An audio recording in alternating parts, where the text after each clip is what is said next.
Bonjour.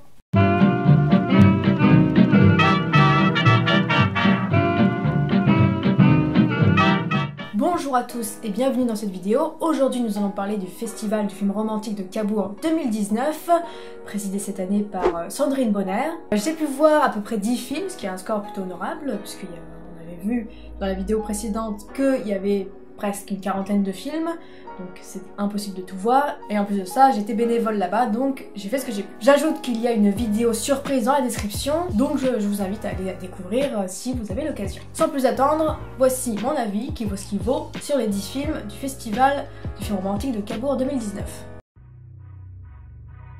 Hey, yo, I feel like talking my shit.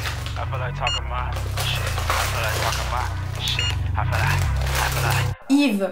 Film passé à Cannes, j'avais beaucoup d'attentes parce que je trouvais l'idée vraiment originale, c'est un frigo, intelligent, un peu comme un gros Siri qui discute avec toi, qui met de la musique, qui te donne des conseils, etc. Il fut un temps où on disait qu'un jour les smartphones feront des frigos, et ben dans ce film c'est le cas.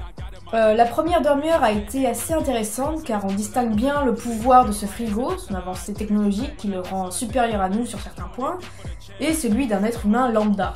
C'est-à-dire qu'il est vraiment un peu mauvais en tout et pas du tout spécial. Puis après, le film part un peu en impro, c'est-à-dire que je n'ai pas vraiment compris ce qui se passe. Il y a plusieurs idées qui fusent, comme celle de l'Eurovision, qui était un point central dans la promotion. Ça dure 2 scènes et c'est plus là pour faire la blague qu'autre chose. Il n'y a pas vraiment de réflexion derrière. Par moment, on a l'impression que le frigo va peut-être devenir une sorte de halle façon 2001 l'Odyssée de l'espace, mais non. Pourtant, il y a des bonnes idées comme cette scène de rap battle où Jérém clash Yves. C'est une sorte de combat entre un humain, quelqu'un qui est assez sensible, et une machine, quelque chose qui est assez qui calcule en probabilité. La dernière demi-heure va vraiment dans tous les sens. Je ne sais pas du tout ce que le réalisateur veut qu'on ressente ou qu'on comprenne. Et ne me dites pas que c'est parce que c'est une comédie que c'est débile. Non, non, non. Une bonne comédie peut dire des choses très intéressantes et très intelligentes aussi. Bref, j'ai été pas mal déçue par ce film. Vif Argent. Premier film qui fait penser à Jean Cocteau et à son univers fantastique, on a ici affaire à un fantôme qui s'appelle Juste. Ah bon, il a pas de prénom. Je viens de vous le dire, il s'appelle Juste.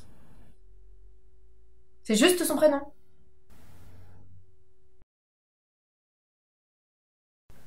Bon, son travail est de trouver d'autres personnes qui viennent de mourir pour les faire passer de l'autre côté.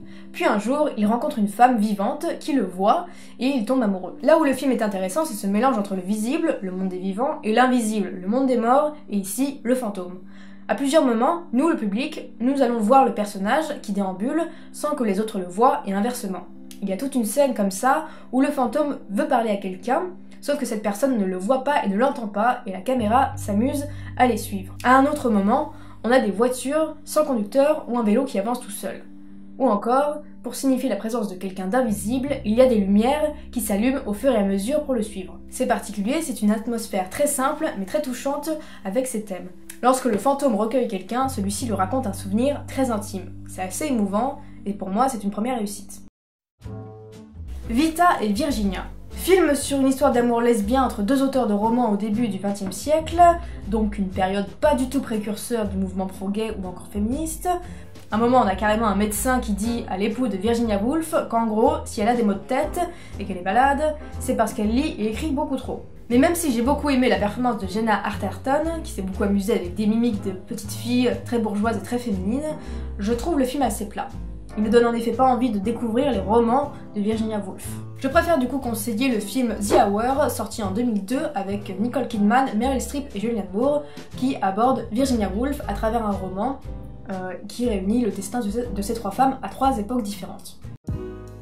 Mathias et Maxime. Je suis assez fan de Xavier Dolan, j'ai adoré Laurence Anyway et Mommy, et je pense pouvoir dire que j'ai aussi apprécié son nouveau film qui raconte l'histoire de 2 amis qui se retrouvent en proie à des doutes sur ce qu'ils ressentent l'un pour l'autre depuis qu'ils se sont embrassés pour les besoins d'un court-métrage amateur. On retrouve beaucoup de qualités, une bande originale sympathique avec des séquences purement musicales qui témoignent le sentiment de doute et du sentiment amoureux. Il y a aussi un jeu d'acteur impeccable, Xavier Dolan sait très bien diriger ses acteurs et il est en plus un très bon acteur. On a vraiment l'impression d'être avec eux à leur table en train de les écouter et il y a aussi des sujets récurrents comme par exemple l'absence du père et le rôle de la mère interprété pour la 3e fois par Anne Dorval.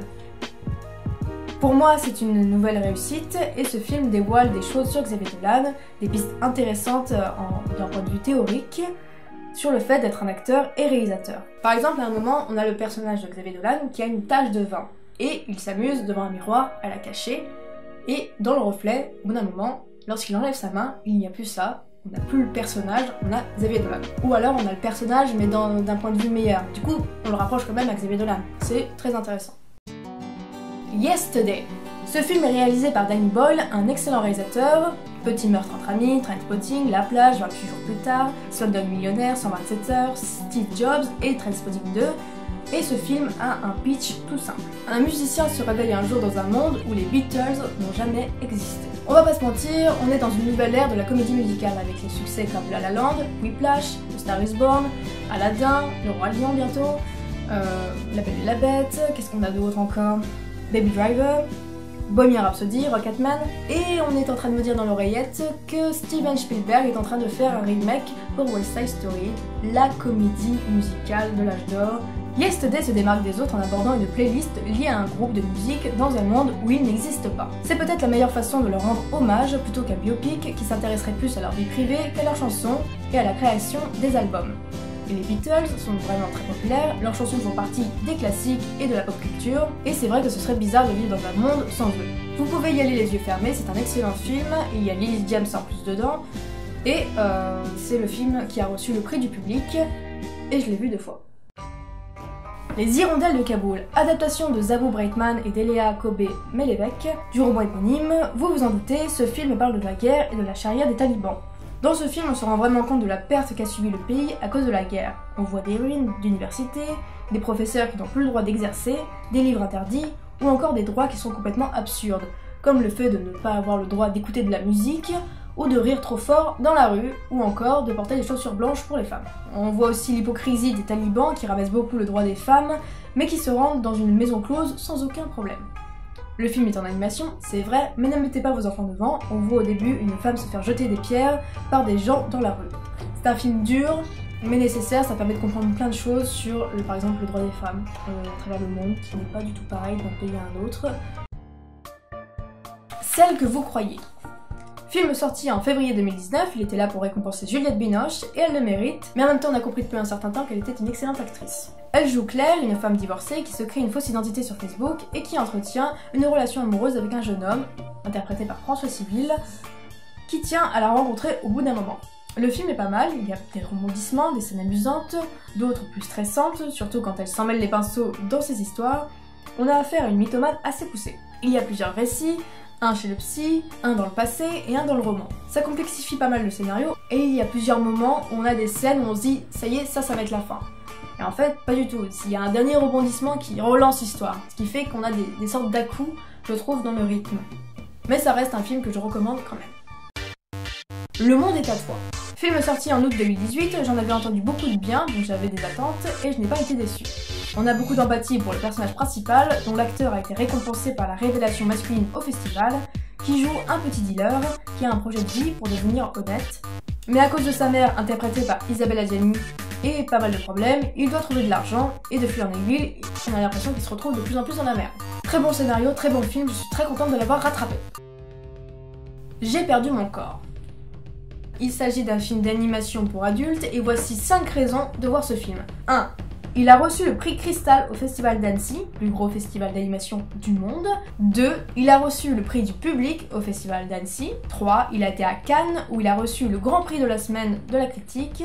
4. Il a été scénarisé par Guillaume Laurent, papa des scénarii d'Amélie Poulain et Un long dimanche de fiançailles. Et d'ailleurs, pour ceux qui s'intéressent, la vidéo surprise concerne un échange en fait avec lui à la fin d'une projection sur ce film. Et ça, c'est une photo de moi avec lui.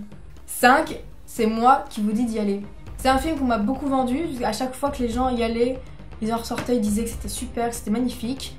Il n'a pas eu le prix du public, c'est vrai, mais je pense que c'est le fait que comme c'était un film d'animation pour adultes, les gens étaient moins curieux de le découvrir. Mais c'est vraiment très très bien fait, c'est vraiment très intéressant. On suit le point de vue d'une main qui a été séparée de son corps. Elle prend conscience et elle se met en quête de retrouver du coup son corps. Parallèlement, on a des flashbacks sur ce personnage, à qui appartient la main, avec en ligne rouge une histoire d'amour digne d'une des plus belles histoires d'amour du cinéma. Ce que j'aime beaucoup, c'est que le spectateur a beaucoup de liberté pour interpréter ce qu'il voit via l'image, le montage et le son. Par exemple, la main n'a pas de voix ou de voix off, et on a des objets ou des éléments récurrents qui peuvent avoir plusieurs sens. Je pense notamment à cette mouche que l'on voit très souvent. Est-ce que c'est un signe maudit? Est-ce que c'est un point de vue omniscient? Libre à vous de l'interpréter. On a aussi pas mal de choses en rapport avec la mémoire sensorielle, avec des gros plans sur la main en train de toucher des trucs. C'est vraiment un film très intéressant et j'espère que vous l'aurez très bien.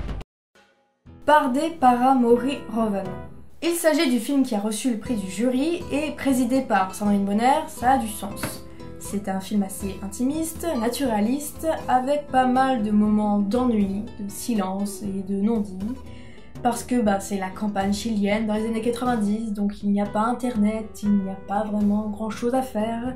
Et puis les personnages sont jeunes, ce sont des adolescents ou des enfants. Et ce n'est pas vraiment un cinéma qui m'intéresse.